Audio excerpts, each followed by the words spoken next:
Hello, book fighters. It's Wednesday. It's Sarah, and I just finished reading Inkheart by Cornelia Funke. I'm gonna go with that pronunciation of her last name since I'm not sure how it's supposed to actually technically be pronounced. But as soon as I started reading it, I saw on the title page that this was translated from German, and using the tiny little bit of German that I know, I'm gonna go with it's Funke, something like that. I don't know. But yeah, like I said, this was translated from German. And you know how there are some books that you read that can translate from another language and you can be like, you just read a couple pages and you're like, this book was translated from another language, and I don't need the thing on the title page to tell me that because I can tell no one would write this like this if they were writing this book originally in English. And it's just not a great translation. This is not one of those books. Yay! This was definitely a book that somebody, if you didn't see the thing that said translate it from the German by, who was it? Athena Bell, you wouldn't know that it was translated from German. But yeah. So, anyway, this book, like I said in my last video, I think I said, I can't remember, it's a book that I've been wanting to read for a really long time, ever since I saw the movie. Which I definitely liked the book a lot better than the movie. It was much more powerful, and now the movie version of Capricorn just seems very flat because he's just insufficiently evil in the movie. He's like super, super, super evil there, and there he's just, evil. But this dude is like, I don't know that he's necessarily worse than Voldemort, but he's pretty damn close to being worse than Voldemort. I would say he's pretty, at least very, very close to Voldemort levels of evil.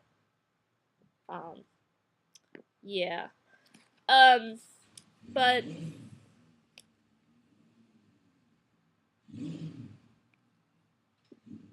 the one thing that I did have kind of an issue with, you read the back of the book and pretty much everybody, I would think, this is a book, you go into it, you generally have some idea of what the book's about, okay, this is a book where characters have come out of a story and gone back into a story.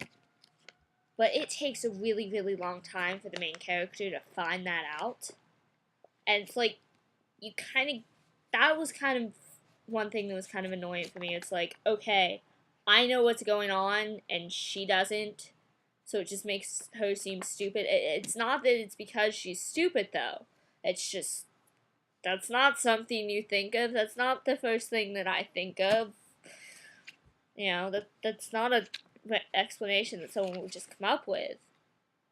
But I kind of wish that revelation had been earlier in the book than where it is. That being said, I greatly enjoyed this book. This is definitely a book written for people who love books. It is a children's book, but I think it's one that's pretty age scalable. I would put it on level probably with either Philosopher's Stone or Chamber of Secrets, as far as like reading level kind of thing, which are still very enjoyable at any age, but it's not. It's definitely a much younger level, but it doesn't.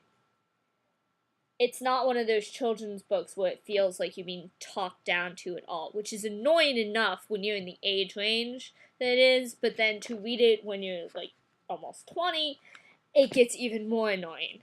But this is not like that. And I love that the main character talks about the other aspects of why books are so great other than just the stories, because like there are a lot of things that people talk about, the power of story and everything, which is great, and they talk about that in here too, which is wonderful.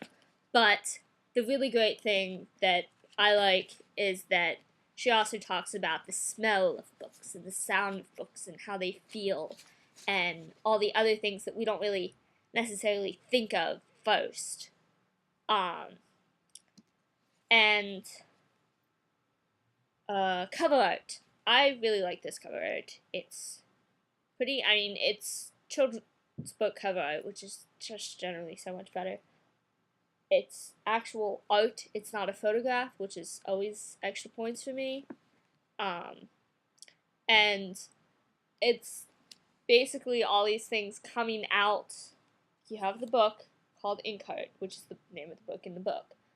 And then all this stuff that's coming out. It's all the stuff that comes out of these books. And so yeah, it illustrates the story, it's interesting, it's colorful, it's attention-getting. I like this cover art. Yeah, and the other thing that I really like, one thing that I love about a cover art, if it's really detailed, is that it makes sense in the beginning. It makes sense, starts making more sense in the middle, and then at the end, when you go back and look at it again, you start noticing all these other little things where you're like, oh, that's what that is. Oh, that makes sense now. Okay, I get that now. Which, yeah, that's an important thing for me. Okay, so this video is way longer than I intended it to be, and I'm probably not going to edit it too much. So, moving on. For next week, I will be reading Dune by Frank Herbert, which have been intending to read for the last couple weeks. I actually started reading it before we started Book Fighters, but I only got about 5 pages in just because I didn't have time to read it with school, and then we started this, and I was like, oh, I'm going to put that off until I actually have time.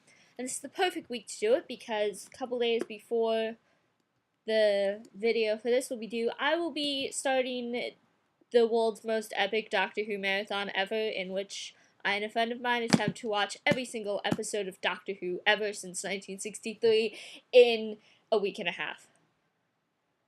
So, not gonna have a whole lot of time to read that, or stop recording. So I'm not gonna have a whole lot of time to read during that time. So I want to get this done first. Also, yeah.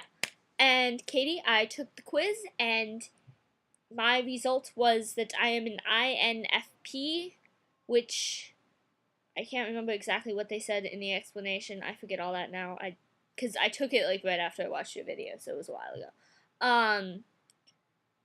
But me being me, then went up and looked up how people categorize Harry Potter characters according to this, and two of the most common ones that were listed for INFP were Luna and Remus. So I was like, okay, that makes sense. That could be pretty accurate for me. So, Katie, I will see you tomorrow.